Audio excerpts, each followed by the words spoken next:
The Latin letters of St. Francis de Sales, a window into his intellectual and spiritual formation. My dear friends, today I invite you to delve into a less explored yet profoundly significant aspect of St. Francis de Sales' literary legacy, his Latin letters.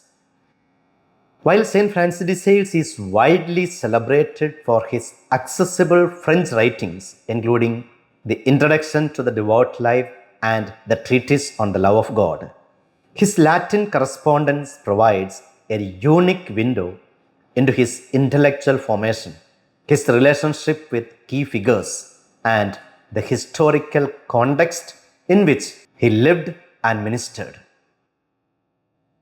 These letters, though fewer in number compared to his French correspondence, offer invaluable insights into the mind and heart of this doctor of the church. The first point for our reflection today: the significance of Latin in the 16th and 17th centuries. To appreciate the importance of St. Francis de Sales' Latin letters, it is essential to understand the role of Latin in the intellectual and ecclesiastical life of the 16th and 17th centuries. Latin was the language of scholarship, theology, law, and diplomacy. It was the common language of the educated elite across Europe, facilitating communication and exchange of ideas among scholars, theologians, and political leaders.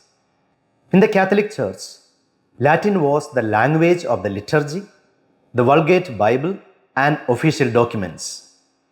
It was the language in which theological debates were conducted and in which the teachings of the Church were formulated and disseminated. Proficiency in Latin was, therefore, a prerequisite for anyone aspiring to a position of leadership or influence in the Church. The second point for reflection today: the context of St. Francis de Sales' Latin letters. St. Francis de Sales received an excellent education in both France and Italy, mastering Latin along with other classical languages and disciplines. His Latin letters reflect his intellectual prowess and his deep engagement with the intellectual traditions of his time. The majority of St. Francis de Sales' Latin letters were written to Antoine Favre, a lawyer, politician, and devout Catholic who was a close friend and confidant of the saint. These letters span the period when St. Francis de Sales was realizing his dream of fully belonging to the Catholic Church, encompassing his ordination to the priesthood and his early missionary work in the Chablais region. The third point for our reflection today: themes and insights from the Latin letters.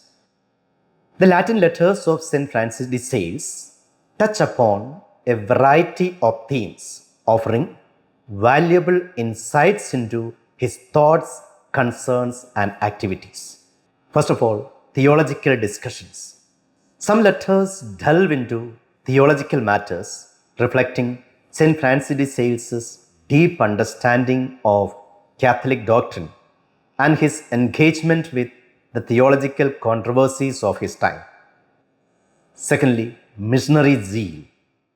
The letters reveal St. Francis de Sales' burning desire to win back the Calvinist population of the Chablais region to the Catholic faith.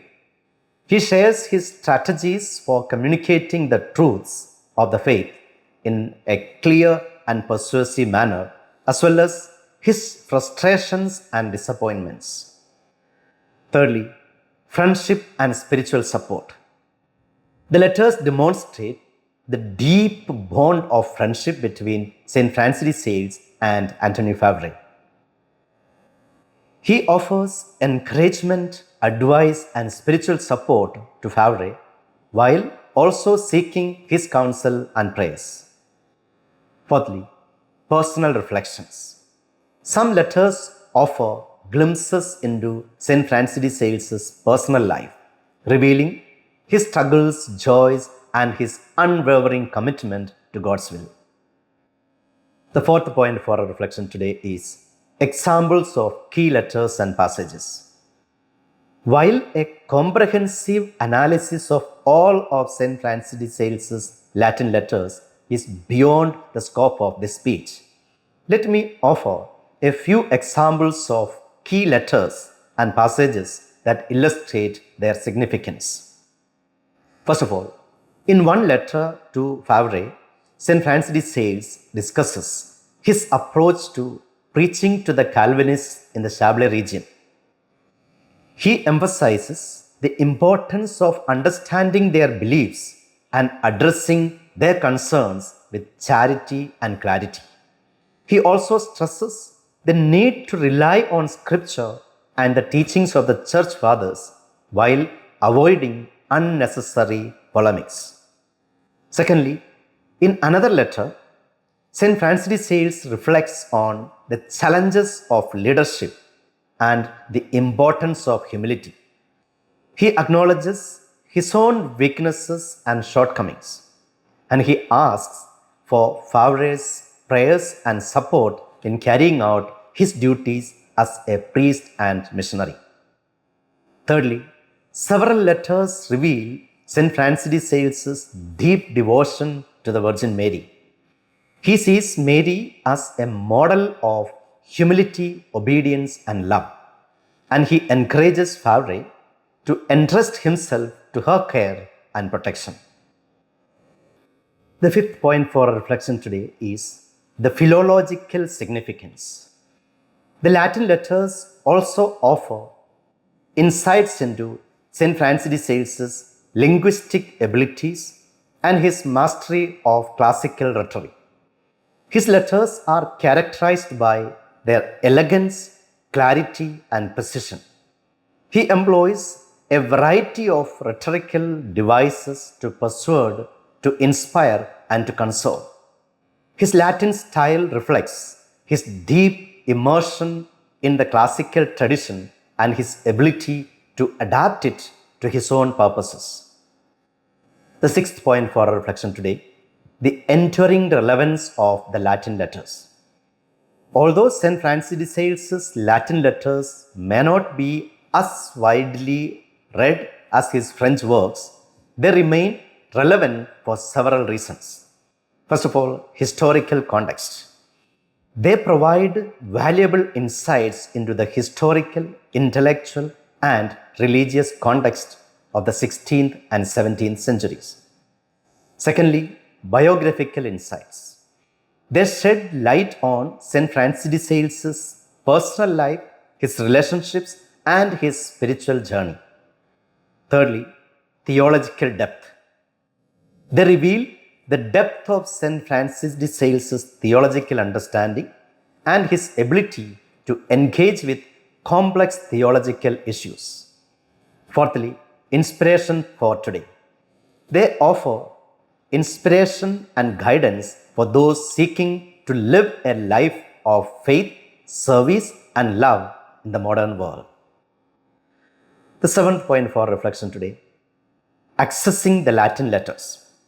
For those interested in exploring St. Francis de Sales's Latin letters further, I would recommend consulting the critical edition of his works, especially volume 11 of the Annecy edition, published in Annecy in 1900, which is available in our DSM website, www.dsmhyderabad.com. Additionally, translations and studies of his letters are available through Salesian centers and publications. In conclusion, the Latin letters of St. Francis de Sales offer a unique and valuable perspective on the life, thought, and spirituality of this great saint. They reveal his intellectual powers, his missionary zeal, his deep friendship, and his unwavering commitment to God. By studying these letters, we can gain a deeper appreciation of St. Francis de Sales's enduring legacy and his relevance for our own time. Let us therefore embrace the opportunity to explore these hidden treasures and to allow them to inspire us on our own spiritual journeys. Live Jesus.